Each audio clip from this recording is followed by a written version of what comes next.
தமிழக மீனவர்கள் கட்சியின் சார்பாக நடக்கும் பத்திரிகையாளர் சந்திப்புக்கு வந்த அனைத்து ஊடகத்துறை நண்பர்களுக்கும் பத்திரிகை தொலைக்காட்சி நண்பர்களுக்கும் முதல்ல நன்றியை தெரிவிச்சுக்கிறோம். நடக்க இருக்கின்ற 2026 தமிழக சட்டமன்ற எலெக்ஷனில் தமிழக மீனவர் கட்சியுடைய நிலைப்பாடுகளை தெரிவிக்கிறதுக்கு தான் இந்த பத்திரிகையாளர் சந்திப்பு ஏற்பாடு பண்ணியிருக்கோம். இன்றைக்கி மீனவர்களுடைய வாழ்வாதாரங்கள், வாழ்விடங்கள் இதை பாதுகாக்கும் அரசாங்கம் எங்களுக்கு தேவைப்படுது. அதனால் யாருக்கு இந்த எலெக்ஷனில் எங்களுடைய ஆதரவு அப்படின்ற நிலைப்பாட்டை தெரிவிக்கிறதுல சந்தோஷப்படுறோம். இப்போதைக்கு கடந்த 5 ஆண்டு காலமாக ஆண்டுகிட்டு இருக்கிற திராவிட முன்னேற்றக் கழகம் ஐயா முதல்வர் ஸ்டாலின் அவர்களுடைய தலைமையிலான ஆட்சி மீனவர்களுடைய நலன் காக்கிற ஆட்சியாக இருக்குது. அதனால் எங்களுடைய ஆதரவு, நிபந்தனையற்ற ஆதரவு, தார்மீகமான ஆதரவை தமிழக முதல்வருக்கும் திராவிட முன்னேற்றக் கழகத்துக்கும் தெரிவித்துக் கொள்வதில் நாங்கள் சந்தோஷப்படுறோம். அடுத்து மீனவர் நலனில் மென்மேலும் இன்னும் அக்கறை எடுத்து நிறைய விஷயங்களை முதல்வர் ஸ்டாலின் அவர்கள் வெற்றி பெற்று வந்ததுக்கப்புறம் செய்வாங்கன்ற நம்பிக்கை இருக்குது.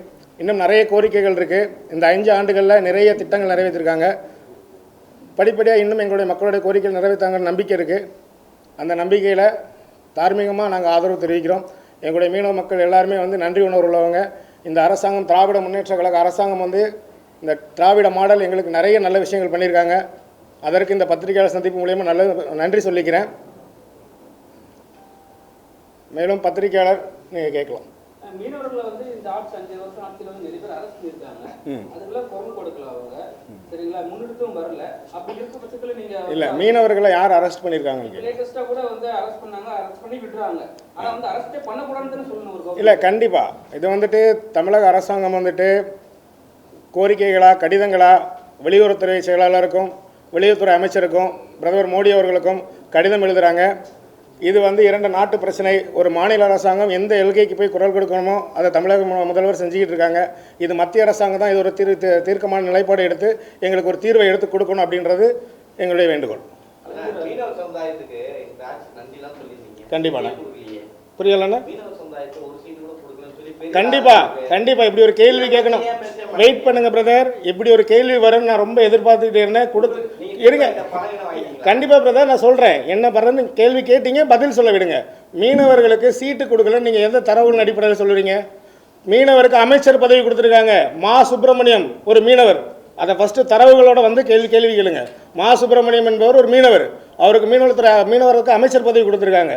சமத்துவம், சமூக நீதியை காத்திருக்காங்க. ஒரு மீனவன்னா அந்த எல்லையில் தான் இருக்குன்னு தாண்டி ஒரு சுகாதாரத்துறைக்கே ஒரு மீனவர் அமைச்சராக வச்சுருக்காங்க. தரவுகளோட கேளுங்க சகோதரர். புரியல. கச்சத்தீவு மத்திய அரசாங்கம் தாரை வார்த்தது. புரியல. திராவிட முன்னேற்ற கழகம் கண்டிப்பா திராவிட முன்னேற்ற கழகம் இருந்துச்சு. அன்றைக்கு இருந்த விஷயத்துல அன்னைக்கு நாடாளுமன்றத்தில் திராவிட முன்னேற்ற கழகத்துடைய நாடாளுமன்ற உறுப்பினர் குரல் கொடுத்திருக்காரு. இதுக்கான புரியல. அன்னைக்கு கிடையாதுங்க. அன்னைக்கு ஐயா திருச்சி சிவா கிடையாது. இது நீங்க கேட்குற கேள்விகள் அத்தனைக்கு பதில் சொல்ல நான் கடமைப்பட்டிருக்கேன். பதில் சொல்றேன். நாங்கள் திராவிட முன்னேற்ற கழகத்துக்கு ஆதரவு தெரிவிக்கிறோம். இன்றைக்குள்ள நிலைப்பாடில் மீனவர்கள் நல்லா இருக்கிறாங்க, அது தொடருன்னு சொல்லிட்டு ஆதரவு தெரிவிக்கிறோம். அது ஒரு திராவிட முன்னேற்ற கழகத்துடைய உறுப்பினர் இருப்பாங்க. அப்படி இருக்கும் பொழுது நீங்கள் இந்த மாதிரி கேள்வி கேட்கறது சரியா இருக்கும். நீங்கள் முதல்ல ஒரு கேள்வி கேட்டீங்க, மீனவர்களை புறக்கணிச்சிருக்காங்க, மீனவர்களுக்கு ஒரு சீட்டு கூட கொடுக்கல அப்படின்னு சொன்னீங்க. அதுக்கு நான் விளக்கம் சொல்லிட்டேன். அது இதே போல கடந்த 5 ஆண்டுகளாக எங்கள் மீனவர் அமைப்பில் என் சகோதரர்கள் தான் அமைப்புகள் வச்சுருக்காங்க. அவங்க திராவிட முன்னேற்றத்துக்கு எதிரான பரப்புரை பண்ணிக்கிட்டே இருக்காங்க. அந்த பரப்புரையில் பார்த்தீங்கன்னா இன்றைக்கி வலைத்தளம் எல்லாத்துலேயும் மீனவர்களுக்கு ஒரு தொகுதி கூட கொடுக்கல அப்படின்னு ஒரு பரப்புரையை செஞ்சுட்டு இருக்காங்க. அதுக்காண்டி தான் இன்றைக்கு மீனவராக ஒரு அமைச்சராக இருக்கான்ற அந்த விளக்கத்தை நம்ம சொல்லியிருக்கோம். திமுக மீனவ சமுதாயத்தை போயிட்டு ஓட்டு கேட்கும் போது அவங்க விரட்டி அடிக்கப்படுறாங்கன்னு சொல்லி ஒரு விஷயம் போயிருக்கு. எங்க சார் அப்படி சொல்லுங்க? எக்ஸ் மினிஸ்டர் ஜெயக்குமார் இருக்காங்க. ஆமா சொல்லுங்க. அவர் தொகுதியிலே நீங்க பாத்தீங்கன்னா அந்த தொகுதி எம்எல்ஏ போயிருக்காரு. அவங்க போனது நீங்க எதுவுமே பண்ணலன்னு சொல்லிட்டு அனுப்பிச்சிருக்காங்க. எந்த தொகுதி உள்ள அனுப்புறாங்க. எந்த தொகுதியிலயா? ராயபுரம் தொகுதி. ராயபுரம் தொகுதியில் அப்படி எந்த ஒரு நியூஸும் நாங்கள் பார்க்கலையா? எங்கள் மக்கள் அதாவது அவங்க கட்சியோட நிலைப்பாடு மீனவ சமுதாயம் சொல்றீங்க. கண்டிப்பா அது நீங்க பார்க்க மாட்டீங்கன்னும் போது அப்ப எப்படி நீங்க மத்தவங்களுக்கு எல்லாம் நீங்க உதவி பண்ணுவீங்க? இல்ல புரியல. இப்ப மீனவ சமுதாயத்துக்காக தான் நாங்க நிக்கிறோம் நீங்க. ஆமா கண்டிப்பா. சரிங்களா? இது மாதிரி ஒரு விஷயம் பேசுறாங்க. அது மீனவ சமுதாயம் இல்ல எங்களுக்கு தெரிஞ்சது மீனவர் சமுதாயத்தில் பார்த்தீங்க அப்படின்னா திராவிட முன்னேற்ற கழகம், அனைத்து இந்த அண்ணா திராவிட முன்னேற்ற கழகம் நிறைய கட்சிகள் நிறைய பேர் உறுப்பினர்களாக இருக்கிறாங்க. அவங்கவுங்க கட்சிக்கான வேலைகளை அவங்க செய்கிறாங்க. நாங்கள் கட்சிகளுக்கெல்லாம் அப்பாற்பட்டு எங்கள் மக்களுக்கான சேவைகள் மட்டும் தான் நாங்கள் செஞ்சுட்டு இருக்கோம். எங்கள் மக்களுக்கான குரல்களை என்றைக்கு நாங்கள் ஒழிச்சிக்கிட்டு இருக்கோம். பழையற்காடு இந்த மாதிரிலாம் ஏரியாலாம் மீனவ சமுதாயம் ஃபுல்லாக இருக்கு. கண்டிப்பாக. இது வரைக்கும் என்ன பண்ணுச்சு திமுக சொல்லுங்க. புரியல. மீனவ சமுதாயத்துக்கு என்ன பண்ணுச்சு? என்ன பண்ணுச்சுன்னு தரவுகளோட இருக்கு. மெரினா இருக்குல்ல, ஆமாம், சைடு திரும்புறீங்களா? ஆமாம், அங்கே இருக்க ரோடு இது பண்ணுறேன்னு சொல்லி அங்கேருந்து அகற்றினாங்க. அது வந்துட்டு அது வந்துட்டு நீதிமன்ற உத்தரவின்படி திராவிட முன்னேற்ற கழகம் ஆட்சியில் வந்துட்டு அரசாங்கம் எதுவுமே போடலை. நீதிமன்றத்தில் நீதிமன்ற உத்தரவுப்படி தான் அதை பண்ணியிருக்காங்க. அரசாங்கத்துக்கு நீதிமன்றம் அரசாங்கமா? புரியும். மக்களுக்காக மக்களுக்காக தான் அரசாங்கம். ஆனால் ஒரு முடிவு எடுக்குதுன்னா அரசு தரப்புல நீதிமன்றத்தில் தான் பேச முடியும். நீதிமன்றம் என்ன பேச போறீங்க? இல்லை, புரியல. எதை எடுத்திருக்காங்க? இன்னைக்கு நீங்கள் இல்லை, இன்னைக்கு உங்கள்கிட்ட நான் கேட்குறேன். இன்றைக்கி பார்த்து இன்றைக்கி சொன்னீங்க நம்ம பட்டினப்பாக்கம் திருமணம் அங்குள்ள மீன் கூடங்கள் மீன் சந்தைகளுக்கு ஒரு நவீன மீன் சந்தை கட்டி கொடுத்துருக்காங்க. அதை நீங்கள் பார்த்துருக்கீங்களா எனக்கு தெரியல. மக்கள் அங்கே மீனவ சமுதாயம் இருக்கவங்க ஏற்றுக்கிட்டாங்கன்னு நினைக்கிறேன். இல்லை, கண்டிப்பாக ஏற்றுக்கிட்டாங்க. அங்கே இருக்க ஒரு மீனவ இதுதான் சங்கம் தான் ஒன்று. சரி, எடப்பாடி கிட்ட போயிட்டு முறையிட்டு இருக்காங்க. எடப்பாடி என்ன முறையிட்டு இருக்காங்க? போயிட்டு நீங்க தான் வரணும், ஏன்னா இவங்க எங்களை மதிக்கப்பட மாட்டாங்க. சரியா? அது வந்துட்டு அவங்க வந்துட்டு கடந்த 5 ஆண்டுகளாக அவங்களுடைய அத்தனை விஷயங்களும் பார்த்தீங்க அப்படின்னு வச்சுக்கிறீங்களேன். ஒரு பாரதிய ஜனதாவுடைய சார்ந்தவங்களாக இருந்து தான் இந்த 5 ஆண்டுகள் அவங்களோட செயல்பாடு இருக்கு. எலெக்ஷன் நேரத்தில் அவங்க அதை தான் செய்வாங்க. எலெக்ஷனுக்காக அதை பண்றாங்க. நீங்க சொன்னீங்க மீனவர் சமுதாயத்துக்கு வந்து நல்லபடியா ஒரு விஷயம் பண்ணிருக்காங்கன்னு. ஆனா மறுபடியும் அதே வந்து மீனவர் சமுதாய மக்கள் வந்து அதே ரோட்ல வந்து நிக்கிறாங்க. புரியுது. அது வந்து ரோட்ல கடை இல்ல கண்டிப்பா கடைகள் இல்ல கண்டிப்பா நீங்க அது கடைகள் கிடையாது. நீங்க போய் பாத்தீங்கன்னா கூடங்கள் தெரியும். அவங்க வந்துட்டு இன்னைக்கு பிடிச்சிட்டு வர வலைகள் உலர்த்துறத அந்த இடத்துல உலர்த்துறாங்க. சண்டே கூட தான் சார் சொல்றேன். இப்போ வந்து நீ வலைகளை பிடிச்ச மீனை வந்து அவங்க பண்றது ஓகே, சரிங்களா? ஆனா வந்து வெளிய இருந்து வாங்கி வர மீனை கூட அங்கதான் இல்ல கூடத்துல விக்கிறாங்க, வெளியே விக்கல சார். சண்டே பாக்குறோம் சார். மீன் கூட இருக்கு சார். நீங்க போய் பாருங்க. நான் வேணா இந்த சண்டே வரேன், மீன் பார்க்கலாம். சரியா? சரி, இதுக்கு தீர்வு எந்த அரசு நீங்க கொடுக்க நீங்க நினைக்கிறீங்க? திராவிட நீங்க வந்து இந்த ஆட்சி தான் சொல்றீங்க, ஆனா புடிச்சிட்டாங்க விட மாட்டாங்கன்னா அது மத்திய அரசுன்னு சொல்றீங்க. மத்திய அரசு போனவங்களும் சரி இருக்கிறவங்களும் சரி அங்க நம்ம மீனவர்களை சுடுவோம், இலங்கைக்காரங்க அரெஸ்ட் பண்ணவும் செய்யறாங்க, சுடவும் செய்யறாங்க. கண்டிப்பா இது நடந்துட்டு தானே இருக்கு. இதுக்கு சரியான திமுக ஆட்சின்றீங்க. போனாடி திமுக ஆட்சி நீட்டை நிறுத்துறாங்க. நீட்டை நிறுத்தினாங்களா? புரியல. போனாடி நீட்டை நிறுத்துறேன் அப்படி நான் நீட்டை நிறுத்தினாங்களா? பெட்ரோல் விலை குறைக்கிறேன் நாங்க நிறுத்தினாங்களா? பெட்ரோல் விலை குறைக்கிறேன் நாங்க குறைச்சாங்களா? ஓசி பஸ்ல போற திட்டம் தான் சார் செஞ்சாங்க, அடிக்க தான் செஞ்சாங்க. சரி, நீங்க பார்த்து தானே இருக்கீங்க. அதுக்கெல்லாம் என்ன பதில்? அனைத்துக்குமான பதில் தான் நாங்கள் சொல்றோம். நான் என்னோட சார் கிடையாது சார். என்னோட சமூகத்துக்கு நல்லது செஞ்சிருக்காங்க, அதை தான் நான் பேச வந்திருக்கிறேன். இல்ல எல்லா அனைத்து சமூகமும் இருக்க தான் செய்யறாங்க. அனைத்து மக்களுக்காண்டி தான் பேசுறோம். கண்டிப்பா அதை தான் சார் சொல்றேன். கச்சத்தீவு பிரச்சனை, இலங்கை பிரச்சனை வந்துட்டு இரு நாட்டுக்கான வெளியுறவுத்துறையோட பிரச்சனை. அதில் வந்து தமிழ்நாடு அரசாங்கம் வந்துட்டு எதுவுமே செய்ய முடியாது. மத்திய அரசாங்கம் தான் செய்யணும். தமிழக அரசாங்கம் வந்துட்டு இதே திராவிட முன்னேற்ற கழகம் 2014 வரை பார்த்தீங்க அப்படின்னா வந்துட்டு மத்திய அரசாங்கத்தில் அங்கம் வகிச்சிருந்தாங்க. அங்கம் வகிக்கும் போது பார்த்தீங்கன்னா அங்கே இலங்கையில் பிடிச்ச படகுகள் திரும்ப வந்துச்சு. மீனவர்களும் திரும்ப வந்தாங்க, படகுகள் திரும்ப வந்துச்சு. மோடி அவர்கள் கவர்மெண்ட் வந்த பிறகு படகுகள் திரும்பி வரல. கோடிக்கணக்கான படகுகள் வந்துட்டு இலங்கை வந்து அவங்களே வந்து ஏலம் விட்டுறாங்க. இதுக்கான தீர்வு வேறு எடுக்கணும், மத்திய அரசாங்கம் எடுக்கணும். மத்திய அரசாங்கம் எடுக்க வேண்டிய தீர்வு இது மாநில அரசாங்கம் கையில் எதுவுமே கிடையாது. இல்ல புரியல.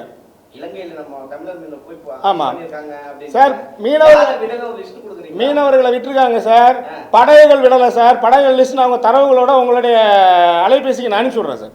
தரவுகளோட கண்டிப்பா பண்றாங்க. ஆனா வந்து நடுக்கடல்ல வந்து பேனா சிலை வைக்கணும்னு சொல்லிட்டு ஒரு போராட்டம் பண்ணாங்க. அது சீமான் இல்லனா அது வந்து கண்டிப்பா வச்சிருப்பாங்க. கண்டிப்பா. அப்ப வந்து மீனவ சமுதாயம் எல்லாருமே பாதிக்கப்பட்டிருப்பாங்க. இல்ல சார், சார் பேனா சிலை வைக்க கூடாதுன்றது எங்க நிலைப்பாடு சார். அப்ப வந்து அதுக்கு மட்டும் நீங்க ஏத்துப்பீங்க? அப்படி இல்ல சார். எங்க சமூகத்துக்கு நல்லது செய்யறத நாங்க ஏத்துக்குறோம் சார்.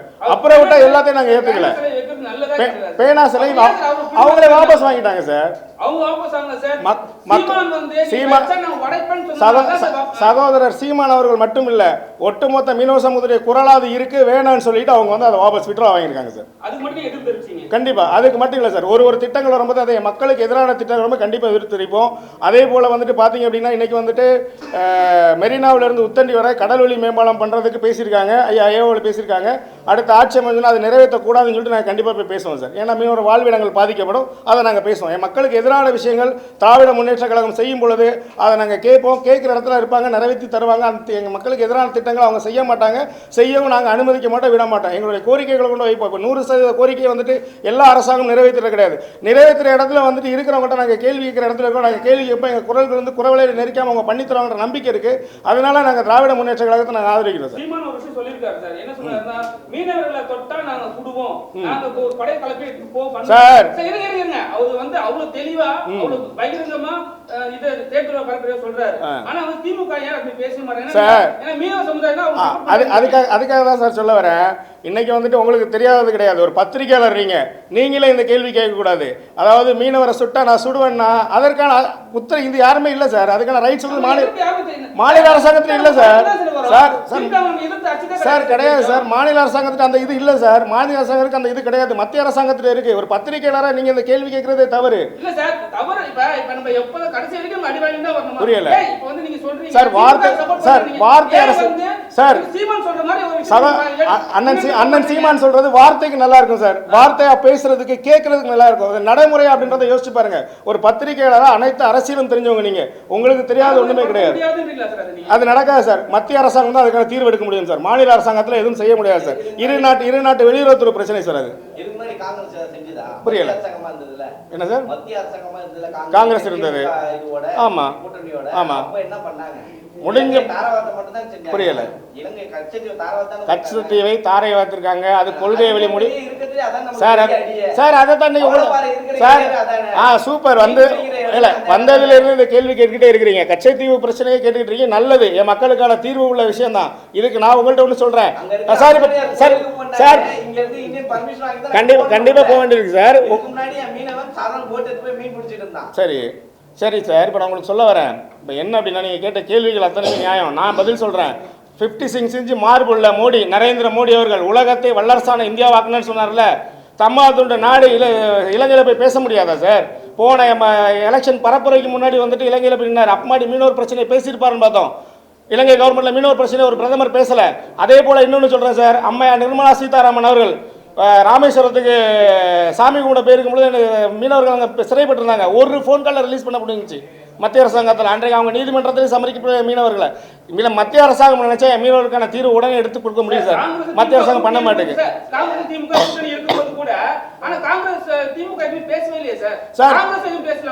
சார். திமுக கொடுத்த அழுத்தங்கள்னால தான், திராவிட முன்னேற்றம் கொடுத்த அழுத்தனால தான் கோடிக்கணக்கான ரூபாயில பிடிக்கப்பட்ட எங்களுடைய படகுகள் திரும்பி வந்துச்சு சார். இன்னைக்கு அந்த படகுகள் இல்லை, படகுகளை பிடிச்சி வச்சுக்கிறாங்க. கோடிக்கணக்கான ரூபாய் படகு பிடிச்சி அவங்க அரசுடையமாக்கப்பட்டு நாட்டுடையமாக்கப்பட்டு ஏலம் விடுறாங்க. அந்த அவல நிலை திராவிட முன்னேற்ற கழகம் மத்தியில் ஆளும் அரசாங்கத்தில் இருக்கும்போது நடக்கல சார். இது உண்மை. நீங்க வேணா வந்து தரவுகள் எடுத்து பார்த்துக்கிறீங்க சார்.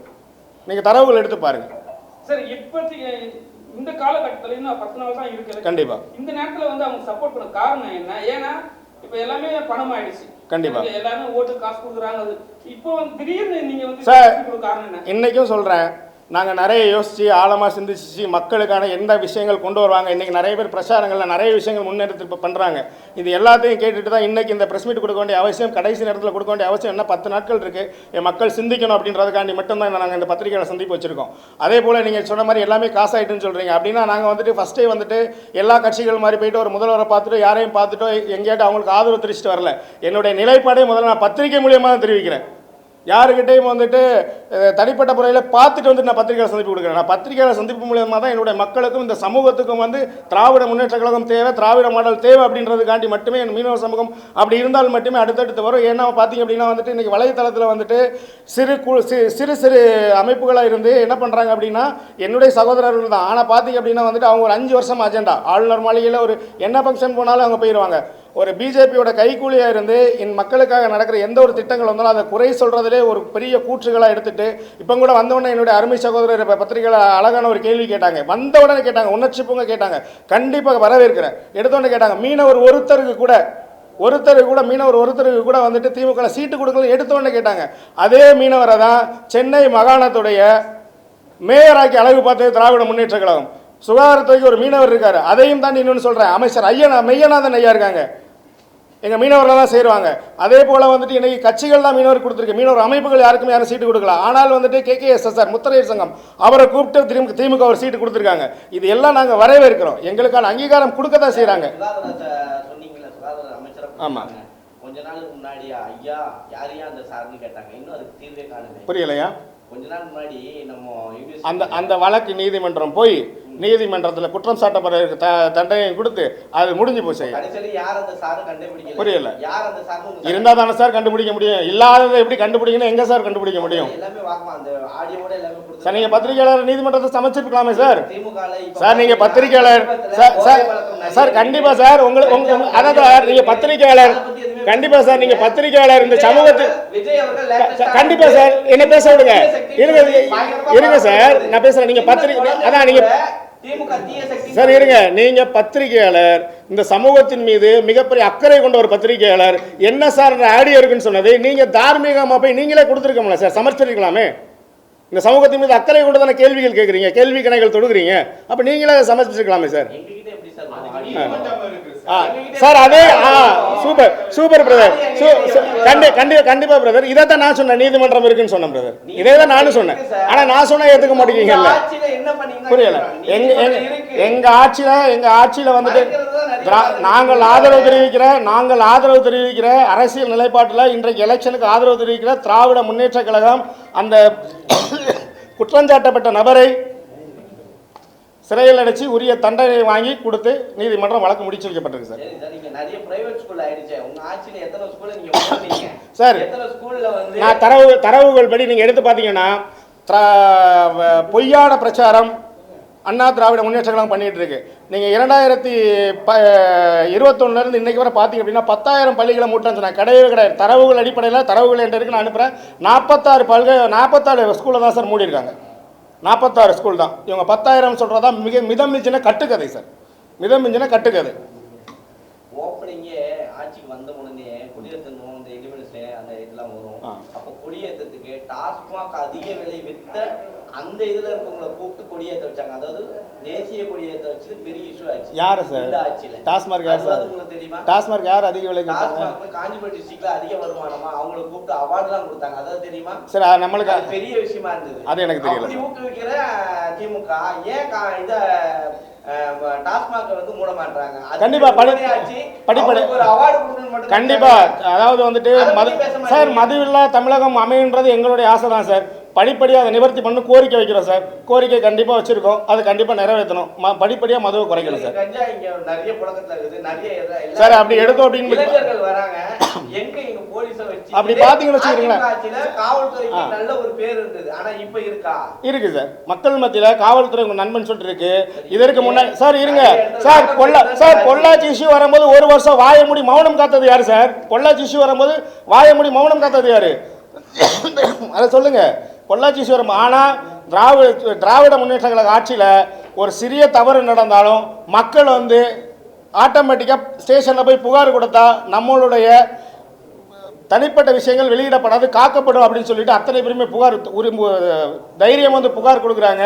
அதுதான் சார் இந்த ஆட்சியோடைய வெற்றியே, தைரியம் வந்து புகார் கொடுக்குறாங்க.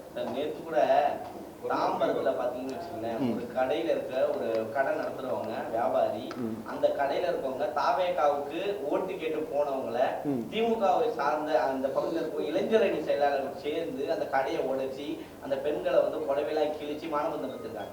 நான் அந்த நியூஸ் பார்க்கல. அப்ப நீங்க உங்க ஆட்சியில பண்ணா நல்லதா இருக்கலாம். புரியல. தவறு யார் திமுக இளைஞரணி மதன்குமாரனே சொல்லிட்டாங்க சார், தவறு யார் செஞ்சாலும் தண்டிக்கப்படுறது. அவர் இந்நேரம் வந்துட்டு திராவிட முன்னேற்ற கழகத்துடைய தலைமைக்கு தெரிஞ்சிருந்தா இந்நேரம் அவரை கட்சி விட்டு நீக்கிருப்பாங்க சார். அதுதான் பண்ணிட்டு இருக்கிறாங்க. சார் மீனவர் பசங்களுக்கு வந்து சரியான கல்வி கிடைக்குதா? அவங்க கல்வி படிச்சாலும் சரியான வேலைகள் கிடைக்குதா? ஏன்னா அவங்களாம் வந்து நல்லதா படிச்சா கூட அவங்க வந்து ஸ்போர்ட்ஸ் கோட்டால தான் வேலைக்கு போறாங்க, சரிங்களா? பெரிய இடத்துல அவங்க வேலைக்கு சேர முடிய மாட்டாங்க. அது ஏன்? ஏன்னா நீங்களாம் நிறைய பேர் பேசுறீங்க மீனவருக்காக நாங்கள் உயிரை கொடுப்போம் அது பண்ணணும், இது ஏன் பேசவே மாட்டீங்க யாரும்? சார் மீனவருக்கான கல்வி தொகுப்புகள் எல்லாமே கொடுக்க தான் சார் செஞ்சிருக்காங்க. மீனவருக்கான திட்டங்கள் எல்லாமே பண்ணிட்டு திராவிட முன்னேற்ற வேற படிப்பு படிச்சு முடிச்சு அவங்க வேலைக்கு போறது விஷயம் வேற. கண்டிப்பா கண்டிப்பா அவங்க வந்து என்ன ஸ்போர்ட்ஸ் மூலமா தான் அவங்களுக்கு வேலை நிறைய கிடைக்குதே தவிர படிப்பு மூலமா வேலை கிடைக்கிறது கம்மியா இருக்கு. அது ஏன் நீங்க முன்னெடுத்து போக மாட்டீங்க? இல்ல கண்டிப்பா அது எல்லாமே நடந்துக்கிட்டு தான் சார் இருக்கு. பக்காவா பண்ணிக்கிட்டு தான் இருக்காங்க கவர்மெண்ட். அது எல்லாமே நான் அந்த தரவுகள் எல்லாமே வச்சிருக்கேன். நான் தரவுகள் அடுத்தது அவங்களுக்கு அனுப்பிச்சு தரவுகள்ன்றீங்க. 2-3 பேராவது சொல்லுங்க. புரியல. 2-3 பேராவது இப்ப படிச்சு நல்ல வேலைக்கு போறவங்க ஏதாவது சொல்லுங்களேன். எங்க சமூகத்துல நிறைய பேர் போறாங்க சார். இன்னைக்கு பாத்தீங்க அப்படின்னா வந்துட்டு சார் நிறைய பேருக்கு வேலை கிடைச்சிருக்கு கவர்மெண்ட்ல. சரிங்களா? என்னதான் படிச்சாலும் மீனவர்களை வந்து ஒரு தாழ்த்தப்பட்ட சமுதாயமா தான் பாக்குறாங்க. சரி, அது நீங்க ஏன் பேசவே மாட்டீங்க? யாருமே எங்களுக்கான மீனவர்களுக்கு மட்டும் குரல் கொடுக்குறோம், மீனவர்களுக்காக தான் நாங்க ஆள்றோம்னு சொல்றீங்க. ஏன் பண்ணவே மாட்டீங்க? பேசவே மாட்டீங்க சார். அதாவது பாத்தீங்கன்னா இளம்பெண் இளைஞருக்கு சிறப்பு திறன் பயிற்சி வகுப்புகள் துவங்கப்பட்டிருக்கு.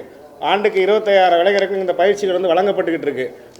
ஒரு கிராமங்கள் மீனவர் கிராமங்கள் போனீங்க அப்படின்னா இன்றைக்கி வந்துட்டு தூத்துக்குடி மாவட்டத்துக்கு போனீங்க அப்படின்னா வந்துட்டு ஒரு இடத்துல கிராமங்கள்லேயும் வந்து பயிற்சி கூடங்கள் வச்சுருக்காங்க. அந்த பயிற்சியில் பயின்று வந்த பிள்ளைங்கள் வந்துட்டு இன்றைக்கு வந்துட்டு டிஎன்பிஎஸ்சி எக்ஸாம் எழுதிட்டு செலக்ட் ஆகியிருக்காங்க. அந்த ஃபோட்டோவோட என் பிள்ளைகள் போடும் பொழுது கடற்கரை கிராமங்கள் வந்து போடும்போது அதை பார்க்கும்போது சந்தோஷமாக இருக்குது. கண்டிப்பாக சார். வேலை வந்துட்டு பார்த்தீங்கன்னா இங்கே வந்துட்டு தமிழ்நாட்டில் வேலை வாய்ப்புகள் அத்தனையுமே வந்துட்டு தட்டுப்பாடாக தான் சார் இருக்குது. புரியல. பர்சன்டேஜ் கேட்கணும். இப்போ மீனவர்களுக்காக ஒரு பர்சன்டேஜ் நீங்க சொல்லணும். அதுவும் சொல்லவே மாட்டீங்க சார். வந்து நீங்க படிக்க சொல்றீங்க, எல்லாம் பண்ண சொல்றீங்க. ஆனா வந்து அவங்க பின்னாடி இன்னும் வந்து ஒரு புஷ் பண்ண மாட்டீங்க, குரல் கொடுக்க மாட்டீங்க. சார் மீனவர்களுக்கான இது மாதிரி கட்சி ரீதியா வந்தா மட்டும் தான் பேசுறீங்க. கண்டிப்பா மீனவர்களுக்கான இடஒதுக்கீடுகள் அத்தனையுமே கொடுக்கணும்னு பேசியிருக்கோம் சார். அதே போல் வந்து மீனவர்களை கடல் பழங்குடியில் சேருங்கன்னு சொல்லிட்டு பேசியிருக்கோம் சார். இது அத்தனையுமே நம்ம கோரிக்கையாக கொடுக்க தான் செஞ்சுருக்கோம். அத்தனையுமே வந்துட்டு அடுத்து இதுவரை வந்துட்டு கண்டிப்பா சார் நிறைவேற்றுறேன்னு சொல்லியிருக்காங்க. அதே போல் வந்துட்டு இன்னொரு விஷயம் என்னன்னா இன்னைக்கு ஒரு பட்டியல் சமூகம் இருக்குது அப்படின்னா அவங்களுக்கு வந்து அந்த எம்பிசி இடஒதுக்கீடு எல்லாமே இருக்குது. இன்னைக்கு மீனவர் சமூகத்தில் பார்த்தீங்க அப்படின்னா ஜாதிகள் அனைத்துமே மீனவர்களாக மட்டும்தான் இருக்கும்.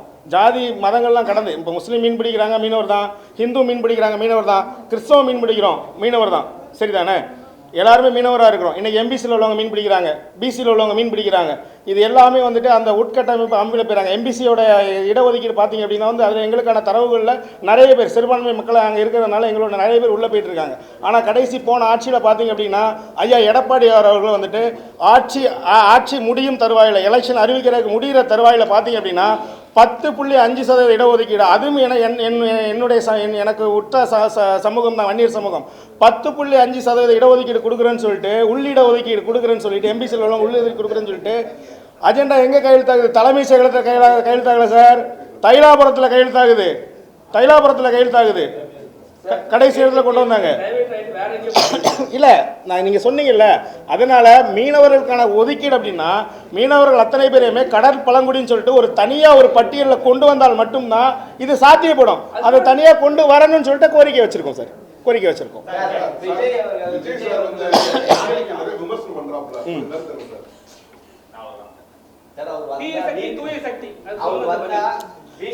சார் இல்லை ஒரு தடவை கேளுங்க. தீய சக்தி தூய சக்தி அவர் எதுல தூய சக்தின்னு சொல்லுங்க சார். நான் பேசுறேன் சார். புரியல விஜய் எந்த மக்கள் சார் சொன்னாங்க? நாங்க பாக்குறோம் சார். என்னன்னா வந்து ரீல்ஸ் போடுறாங்க, வாக்கில் அதை சின்ன பசங்கள்ட்ட சொல்லிட்டு பேச வைக்கிறாங்க, அது பண்றாங்க. அது கிடையாது சார். 10 வருஷம் கழிச்சு சார் அப்போ அவன் வளர்ந்து வரும் பொழுது அவனுடைய அனுபவங்கள் வரும் பொழுது திராவிட மாடல் ஆட்சியுடைய அத்தனை விஷயங்களை அவன் அனுபவிக்கும் பொழுது அவன் எல்லா திட்டங்களையும் அவன் வந்து பலன் பெறும் பொழுது அவன் மாறிடுவான் சார். ஆட்டோமேட்டிக்காக மாறிடுவான். அதாவது வந்துட்டு நீங்கள் விஜய் சாரை வந்துட்டு விமர்சனம் பண்ணணுன்னு என்று கேட்குறீங்க. விஜய் சாரை விமர்சனம் பண்ணுறதுக்கு எனக்கு ஒன்றுமே இல்லை. விஜய் சார் என்ன அவர் வந்திருக்காரு, அவர் வந்துட்டு இன்னும் மக்களை வந்து சரியாக சென்றடைஞ்சு பிரச்சாரங்கள் பண்ணலை. போகிறாரு, பேசுகிறாரு, ஒரு ஸ்டேஜில் பேசுகிறாரு, இன்னொன்று பேசுகிறாரு, வழிகள் தாங்கி வந்திருக்குன்னு பேசுகிறாரு. எங்கள் அண்ணன் விஜய் அவர்கள் வந்துட்டு நான் சினிமா துறையில் உள்ளவன் தான். எங்கள் அண்ணன் விஜய் என்ன வழியை தாண்டி வந்தார், வழியை தாங்கிட்டு வந்திருக்காருன்னு சொல்லவே இல்லை. இதுவரை சொல்லவே இல்லை. பார்த்துக்கிறீங்க, அதை முதல்ல சொல்லணும். மறுபடியும் வெளியே சொல்றீங்க வழியை தாண்டி வந்தேன். என்ன வழின்னு சொல்லுங்க. புரியல சார். கேள்வி வேற, நீங்க என்ன கேட்கறது வேற. எல்லா இடத்துலையும் வந்து மக்களுக்காக வழிகளை தாங்கிட்டு வந்திருக்கேன்னு சொல்கிறாரு. என்ன வழிகளை தாங்கிட்டு வந்திருக்காரு அப்படின்றத எங்கள் அண்ணன் எங்களுக்கு விளக்கணும். அதே போல் வந்துட்டு அண்ணன் விஜய் அவர்களுக்கு இந்த தமிழ்நாட்டு மக்கள் இளைஞர்கள் அத்தனை பேர்ட்டு மிகப்பெரிய ஆதரவுகள் இருக்கிறது மறுக்க முடியாது. ஆனால் வந்துட்டு என் மக்கள் தமிழ்நாட்டு மக்கள் சிந்திக்கக்கூடிய மக்கள், சிந்திச்சு வாக்களிக்கிற மக்கள், என் மக்கள் சிந்திக்கிறாங்க. ஏன்னா வந்துட்டு இன்றைக்கு வந்துட்டு ஒரு திருவொற்றியூரில் போய் நின்னா திருவொற்றியூரோட பிரச்சனையை பேசணும், அங்கே உள்ள விஷயங்களை பேசணும், அங்கே உள்ள வேட்பாளர் அறிமுகப்படுத்தணும். இவர் தான் என்னுடைய வேட்பாளர், நான் வந்து இந்த வேட்பாளர் தான் செய்வார், நான் வந்தால் இந்த திட்டங்கள் செய்வேன்னு சொல்லணும். அப்படி ஒரு விஷயங்களாக கொண்டு போகணும் சார். அதை விட்டுட்டு நான் வந்துட்டு எங்கேயும் வந்து எதையும் பேச மாட்டேன், ஒரு இடத்துல பேசணும் தான் எல்லா இடத்துலையும் நான் பேசுவேன் அப்படின்றது வந்துட்டு எந்த மாதிரியான நிலைப்பாடு, எந்த மாதிரி அரசியல் தெரியல. புரியல யார் சார் மறந்தா? நம்ம முதலமைச்சர் சார். இல்ல மறக்கல. இல்ல இல்ல இல்ல சார் சார் சார் சார் நம்ம கம்பராமாயணம் சேர்க்கலாரே நம்ம விட்டுருவோம் சார். சார் சார் இல்ல சார் சார் சார் இல்ல சார் சார் சார் இருங்க சார், ஒரே நிமிஷம் சார். அதாவது வந்து திராவிட முன்னேற்ற கூட நம்முடைய முதல்வர் என்ன பண்றாருன்னா, ஒரே மேடையில் கூட்டணி கட்சி வேட்பாளர் நிப்பாட்டி வச்சிருக்கிறாரு, எல்லாரும் நிற்கிறாங்க. கூட்டணி வேட்பாளர்கிட்ட என்னமா சின்னன்னு கேட்கறாரு, தவறு இல்லையே சார். அதை இவ்வளவு பெருசா திரிக்க, அதாவது சரி சரி அது உடம்புல ரத்தத்திலே அவங்களுக்கு ஊர்னது. கண்டிப்பா சார் இல்ல இல்ல அதான் சொல்றேன். இல்ல இல்ல அப்படி இல்ல சார், வேட்பாளர் வாயால சொல்லட்டும்னு சொல்லிட்டு எதிர்பார்த்துருக்கலாம், வேட்பாளர் வாயால சொல்லட்டும்னு எதிர்பார்த்துருக்கலாம். இதுல என்ன சார் தவறு இருக்கு? சரி அது நீங்க சொல்றீங்க சார். இதை நீங்க ரோட்ல போய் சொன்னா யாரும் நம்ப மாட்டாங்க சார். சார் சார் நீங்க சொன்னாலும் யாரும் நம்ப மாட்டாங்க சார். அதாவது முதல்வருக்கு அவர் சின்னம் தெரியல சார். இது வந்து நீங்க சொன்ன ஆனா வந்துட்டு கம்பராமாயணத்துக்கு சேக்கிலாரே மறந்துட்டீங்களே சார். நீங்க என்ன சார் பேசணும், அதாவது வந்துட்டு விதாண்டாவாதம் பேசுறதுக்கு பேசலாம் சார். புரியல சார். கண்டிப்பா கண்டிப்பா தூத்துக்குடி மாவட்டம், திருநெல்வேலி மாவட்டம், கன்னியாகுமரி மாவட்டம், ராமநாதபுரம் மாவட்டம், எல்லா மாவட்டங்களையும் பிரச்சாரத்துக்கான எல்லா வேலையும் பண்ணிட்டு இருக்கோம் சார். கடைசி ஒரு 4 நாள் பிரச்சாரம் போகிறோம் சார். இல்லை கேண்டிடேட் கூடயும் போகிறோம் சார். கேண்டிடேட் கூடயும் போகிறோம், தனியாகவும் பண்ணுவோம் சார். புரியல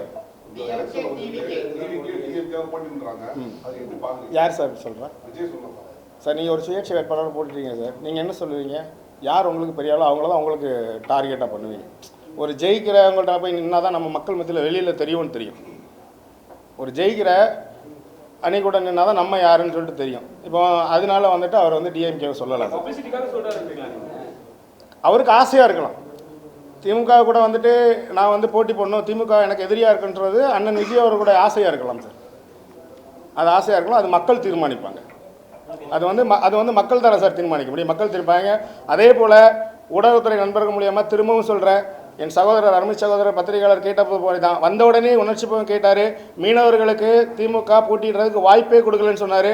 அது அத்தனையுமே வந்துட்டு ஊடகங்கள் மூலியமாக ஒரு 5 ஆண்டுகள் மத்திய பாரதிய ஜனதா அரசாங்கமும் ஒரு 3 ஆண்டுகள் அனைத்து அண்ணா திராவிட அரசாங்கமும் என்னுடைய மீனவர் சமூகத்தில் உள்ள பகுதிகளில் ஒரு சில பேரை எடுத்து வச்சு ஒரு திராவிட முன்னேற்றங்களுக்கு எதிராக ஒரு விஷம பிரச்சாரத்தை வந்து முன்னெடுத்து கொண்டு போயிட்டே இருந்தாங்க.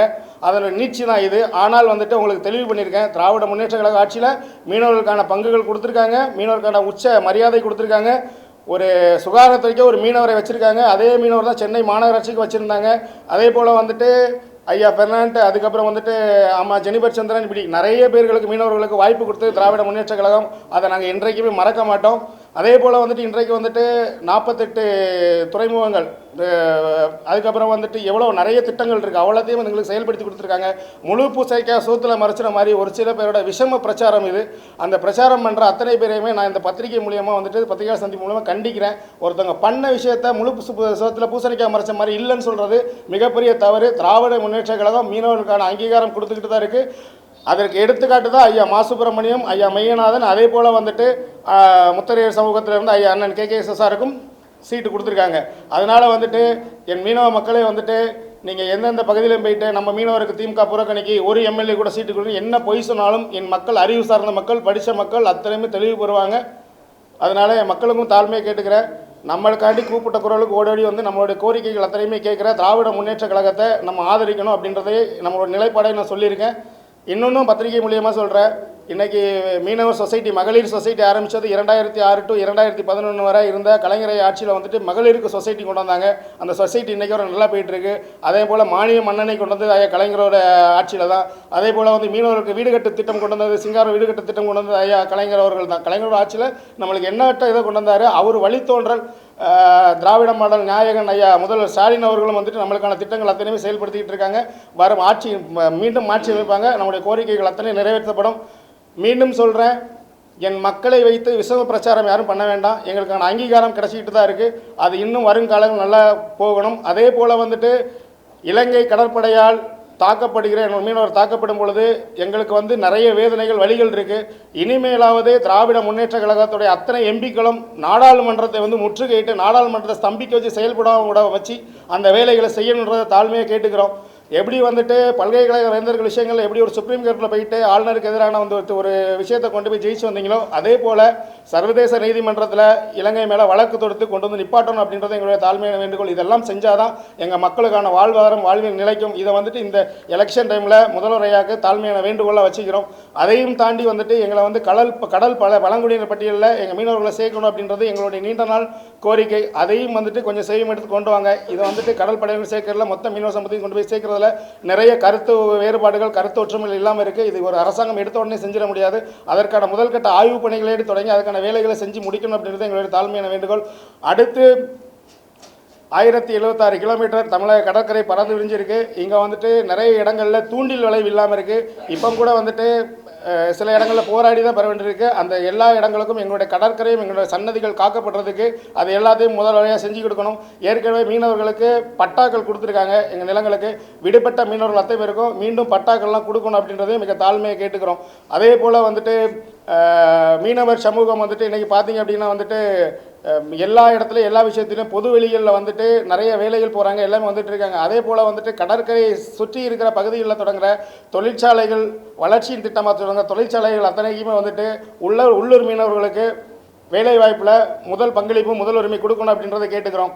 அதே மாதிரி தூத்துக்குடியில் வந்து கப்பல் கட்டும் தளம் கொண்டு வரேன்னு சொல்கிறாங்க. இப்போ அதை வந்து கொண்டு வந்தால் வரவேற்கிறோம். ஏன்னா கப்பல் கட்டும் தளம் வரும்பொழுது தூத்துக்குடி சுற்றி இருக்கிற மீனவர் சமூகத்தை சார்ந்த நிறைய பேருக்கு அதில் வேலை கிடைக்கும். அதுலேயும் எங்களுக்கான முக்கியத்துவம் வேணும்.